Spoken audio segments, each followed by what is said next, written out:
औज़ु बिल्लाहि मिनश्शैतानिर्रजीम बिस्मिल्लाहिर्रहमानिर्रहीम व बिही नस्तईन इन्नहु खैरुन नासिरिन व मुईन रब्बि सल्लि अला मुहम्मदिन व आलिहि ताहिरीन बिस्मिल्लाहिर्रहमानिर्रहीम या अय्युहन नास क़द जाअतकुम मिर रब्बिकुम मौइज़ा। खुदावंद करीम कुरान करीम में इरशाद फरमा रहा है, ए लोगों, खुदावंद करीम की तरफ से तुम्हारे लिए मौइज़ा नाजिल हुआ।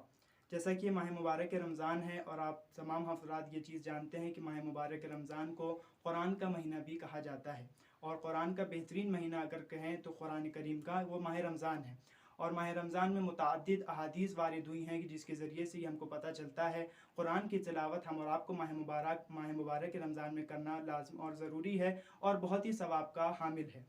और जैसा कि मैंने अव्वल कलाम में इरशाद खुदाबंदी को अपना सरनामा सुखन कलाम करार दिया, उसमें इरशाद बारी ताला हो रहा है कि ए लोगों, खिताब उमूमी हो रहा है, ए लोगों तुम्हारी तरफ खुदा की जानिब से मौइज़ा आया।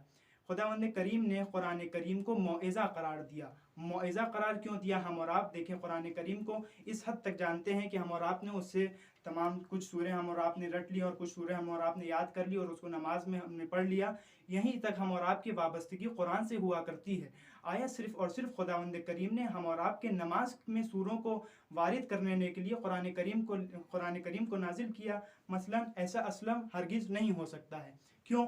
खुदावंद करीम में ये इरशाद फरमाया, क़द जाअतकुम मौइज़तुम मिर रब्बिकुम, हमने तुम्हारे लिए मौइज़ा नाजिल किया। मौइज़ा नाजिल किया मतलब क्या? कुरान एक बेहतरीन नासे है, मतलब हम और आपको नसीहत करने वाली चीज़ है। इमाम अली की हदीस भी इस पर दलालत करती है और इसी की तफसीर में इमाम अली की हदीस भी हम और आपको मिलेगी कि इमाम अली अलैहिस्सलाम फरमाते हैं कि कुरान एक बेहतरीन नासे है, कुरान एक बेहतरीन नसीहत कुनंदे है। मतलब क्या?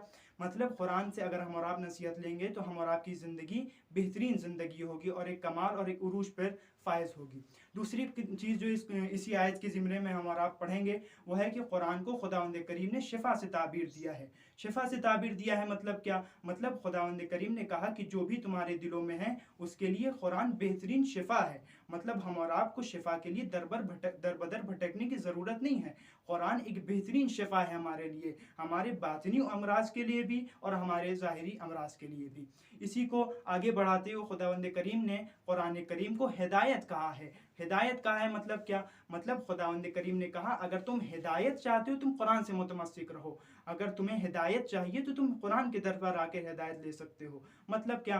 खुद आप सबसे पहले सूरह बकरा में अगर आप देखेंगे इरशाद बारी ताला क्या हो रहा है, अलिफ लाम मीम ज़ालिकल किताबु ला रैब फीह, ये वो किताब है जिसमें कुछ शक व शुबा की गुंजाइश नहीं है। असलन इसका कौल हमारे लिए हुज्जत हुआ करता है। मतलब कुरान ने जो कह दिया वो पत्थर की लकीर है, असलन हम और आप उसको रद्द नहीं कर सकते या दुनिया को कोई भी इंसान उसको रद्द नहीं कर सकता। उसकी बात हमारे लिए एक हुज्जत हुआ करती है, उसमें कुछ शक व शुबा की गुंजाइश नहीं है। उसके बाद इरशाद बारी ताला क्या है? हिदायत खुदावंद करीम कह रहा है व रहमा लिल मुमिनीन, और ये हिदायत और रहमत है। हम और आप हिदायत लेने के लिए अगर किसी के दर पे जाते हैं तो क्या करते हैं कि भाई हमको हिदायत दो, हमारी ज़िंदगी सही हो। हम और आप मुताद्दिद किताबें, मुताद्दिद कॉमिक्स, मुताद्दिद चीज़ें पढ़ते हैं कि हमारी ज़िंदगी एक बेहतरीन हिदायत याफ्ता ज़िंदगी कहलाए और ऐसी ज़िंदगी हो जो हम और आप वाकई तौर पर ऐसी ज़िंदगी होनी चाहिए। तो हम और आपको इसके लिए बस और बस कुरान के दर पर आना चाहिए, बस और बस कुरान से हम और आपको इल्म हासिल करना चाहिए, बस और बस कुरान से हम और आपको इस मामले में हिदायत लेना चाहिए। जैसा कि आखिरी कलाम में मैं अपनी एक बात अर्ज़ करता चलूँ, में उस्ताद कहते हैं कि आपके एतबार से कौन सी ऐसी चीज़ होगी जो हमारे घर को सही कर सकती है। दूसरा नुक्ता कहते हैं कि कौन सी ऐसी चीज़ है किसकी हुकूमत घर में होनी चाहिए कि हमारा घर बेहतरीन हो और हमारे घर में अमन हो। मेरे उस्ताद कहते हैं कि खुदावंद करीम ने हमारे घर में कुरान तो नाजिल की है, मगर हम और आप कुरान से कोई चीज़ असलन अख़ज़ नहीं करते हैं।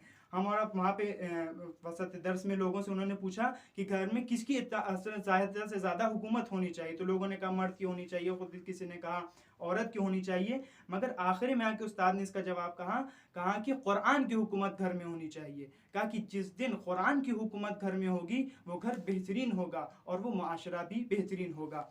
और सबसे आखिर में ये बात अर्ज़ करता चलूँ कि हम और आपको कुरान को बस इस हद तक नहीं जानना चाहिए कि वो कुरान है और वो कुरान हम और आपको सूरह पढ़ लेना और नमाज़ पढ़ लेना काफ़ी है, बल्कि कुरान को हम और आपको उससे हिदायत लेनी चाहिए और हम और आपको दम बदम गाम बगाम हम और आपको उससे इल्म हासिल करना चाहिए। इसी के साथ मैं अपने आखिरी कलाम में दुआ दुआ गो हूँ कि खुदावंद करीम हम सबको कुरान से वाबस्ता रहने की, खुदावंद करीम हम और आपको कुरान से मुतमस्सिक रहने की तौफीक इनायत फरमाए और ज़्यादा से ज़्यादा कुरान से हिदायत रहने की तौफीक इनायत फरमाए। व आखिर दावाना अनिल हम्दुलिल्लाह।